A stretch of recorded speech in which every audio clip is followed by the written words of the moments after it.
বিরতির পর স্বাগত। হাতে মাত্র আর কয়েকটা দিন বাকি, তার আগে কোমর বেঁধে শাসক বিরোধী প্রত্যেকেই ঝাঁপিয়ে পড়েছে নির্বাচনী প্রচারে। 24 লোকসভা নির্বাচন বলে কথা, তাই কিভাবে নেতৃত্বরা একের পর এক সভা করবে, আলোচনা করবে, বৈঠক করবে, তার দিকেই কিন্তু বিশেষ করে নজর দিচ্ছে প্রত্যেকটি রাজনৈতিক দল। এরই মধ্যে রাজ্যে ইন্ডিয়া জোট প্রার্থীরাও লড়াই করছে বিজেপির বিপক্ষে।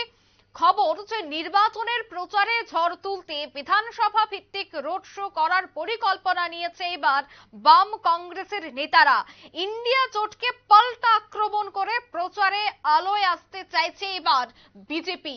সে বিষয়ে বিস্তারিত জানবো। টেলিফোন লাইনে রয়েছে নিউজ ভ্যানগার্ড প্রতিনিধি বিপ্লব চন্দ্র। বিপ্লব দা, যৌথ প্রচার করে জোট নিয়ে মানুষের আস্থা অর্জন করতে চাচ্ছে বাম কংগ্রেসের নেতারা, অন্যদিকে বিজেপি পিছিয়ে নয়, তারাও ইতিমধ্যে স্টার ক্যাম্পেইনারদের দিয়ে প্রচার শুরু করছে, কি বলবে? সত্যি কথা, যে কারণ নির্বাচন, আর সেই নির্বাচন প্রতি 5 বছর বছর পর অন্তর অন্তর সেটা হয়ে থাকে, সেটা লোকসভা নির্বাচন হোক আর বিধানসভা ভিত্তিক নির্বাচন হোক।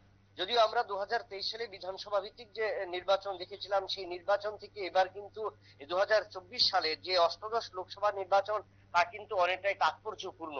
কারণ সেই ক্ষেত্রে কিন্তু আমরা যেটা দেখলাম, যে সেখানে শাসক বিজেপি দল, যেটা ডাবল ইঞ্জিনের সরকার বলে পরিচিত হিসেবে বা এই রাজ্যের মানুষের কাছে, এবং তার পাশাপাশি কিন্তু এবার নতুন করে যে রাজনৈতিক দল ইন্ডিয়া জোট, অর্থাৎ সিপিএম এবং কংগ্রেস, একটা সময় যেই সিপিএম এর বিরোধী চরম বিরোধিতায় ছিল কংগ্রেস, বা কংগ্রেস থাকাকালীন সময়ে যার চরম বিরোধিতায় ছিল সিপিএম, সেই জায়গায় কিন্তু আজ বর্তমানে এই পরিস্থিতিতে, গোটা দেশের পরিস্থিতিতে এবং পরিসংখ্যান অনুযায়ী এবার কিন্তু ইন্ডিয়া জোট তৈরি হয়েছে।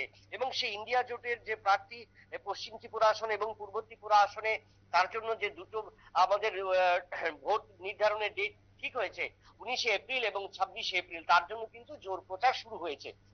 তার পাশাপাশি আমরা বলে থাকি যে শাসক দল, যেটা যে কোনো রাজ্যের ক্ষেত্রে হোক, শাসক দল যখন থাকে তার প্রচারের অভিমুখ থাকে একরকম গতি, এবং বিরোধীরা যখন থাকে সেক্ষেত্রে তার প্রচারের গতি থাকে একটু অন্যরকম গতি।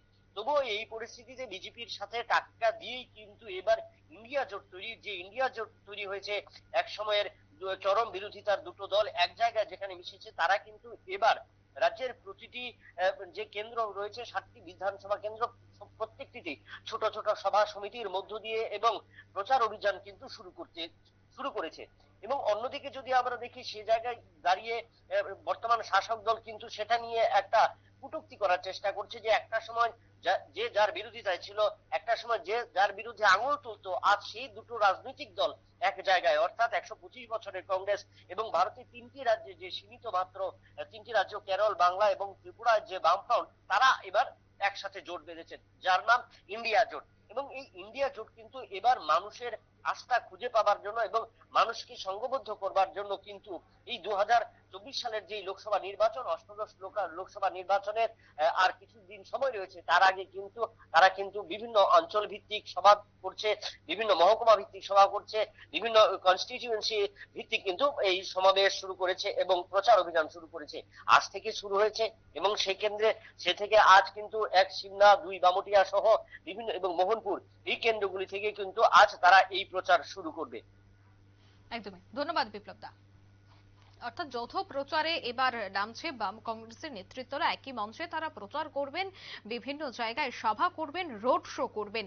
তৎসঙ্গে বিজেপি তাদের প্রচারে আলো আনতে এবার স্টার ক্যাম্পেনারদের নিয়ে বিভিন্ন জায়গায় রোড শো করার কথা রয়েছে।